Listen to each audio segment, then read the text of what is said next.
And we have one more type of firewall. It's going to be the next generation firewall, which is, as we were saying, is nothing else but added features to the stateful firewalls.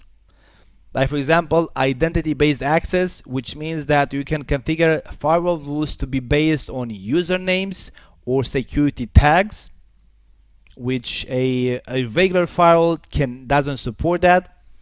URL filtering, so you can do URL filtering on a next generation firewall. So you're gonna configure.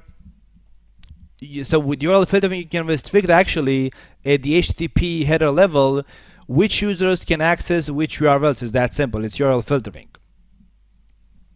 You can also have granular application visibility and control, which is very important nowadays, especially that if you think about it, pretty much everything goes over HTTP or HTTPS. So nowadays you do Facebook, LinkedIn, Google, YouTube, Gmail, Yahoo Mail, everything runs pretty much over web, over HTTP or HTTPS. Then it's no longer enough to say I'm going to allow traffic on port 80 and 443 to exit my network. You want to be able to know what happens over those ports. And for example, if we speak about Facebook, you can even go to be more granular. So you're going to configure a firewall policy which states I want to allow Facebook traffic from the LAN towards the internet, but I want to allow only specific Facebook traffic. Like you may want to allow only chatting, but disallow audio Facebook traffic and video Facebook traffic.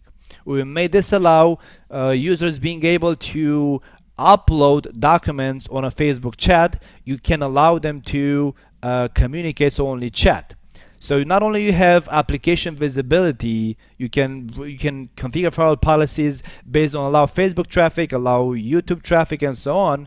But for applications which have multiple features, like as I was saying with Facebook, where you can chat, upload documents, you can do audio, you can do an audio call, you can do a video call in there. Then for those kinds of applications, you can even have granular control over which features are allowed. So you may configure the firewall to allow chatting, but don't allow uploading of documents and audio calls, for example. Now this is something that it is needed nowadays. It's no longer enough to just say I want to allow TCP port 80 and 443 out of the network. They also have next generation IPS, which on a regular firewall it's just regular IPS. I'm going to speak about this later on. And also what is known as, if we speak about CISCO, advanced malware protection. Other vendors name it some other way. What AMP does with CISCO, it scans content flowing to the router back and forth, like SMTP attachments or email or web attachments, for example. It scans content to defend against known and unknown malware. So it's an advanced malware system which can detect not only known malware, so based on like a signature.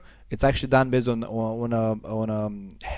a fingerprint, but either way, so it can not only match on known malware, but also it can match, identify, and drop unknown malware, so defend against zero-day attacks. So what is your best option to use? All of them are still required and commonly used within all networks, because all of them still are useful in different places of the network. Like regular ACLs, most importantly, let's say PACLs, are still going to be used as dynamic access filtering through the use of .1x. So you can go ahead and watch my CISAS class, the CCNP class. What this means is that you're going to have your users and all of your endpoints connected to the network to be authenticated via MAP or .1x.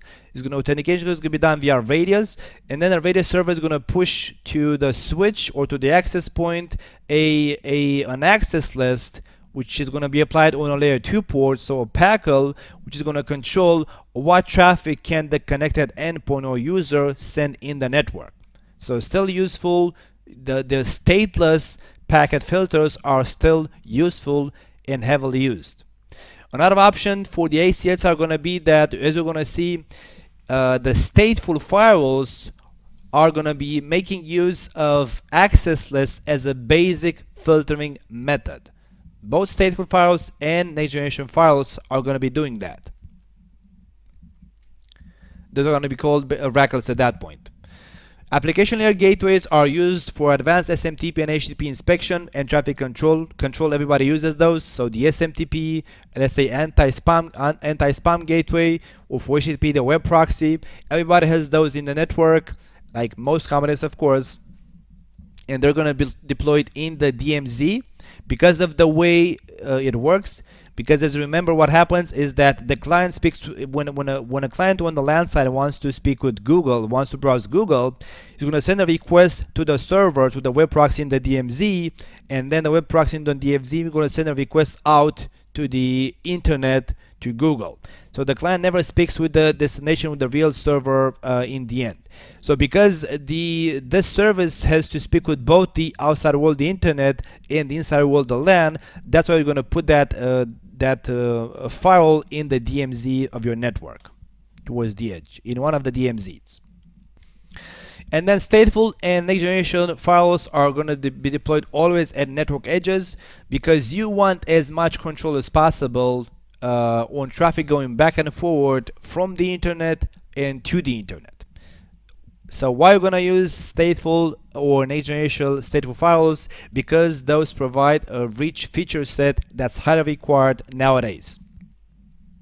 So as you can see, each of the firewalls which we've been discussing are still going to be heavily used in all networks, but for different purposes.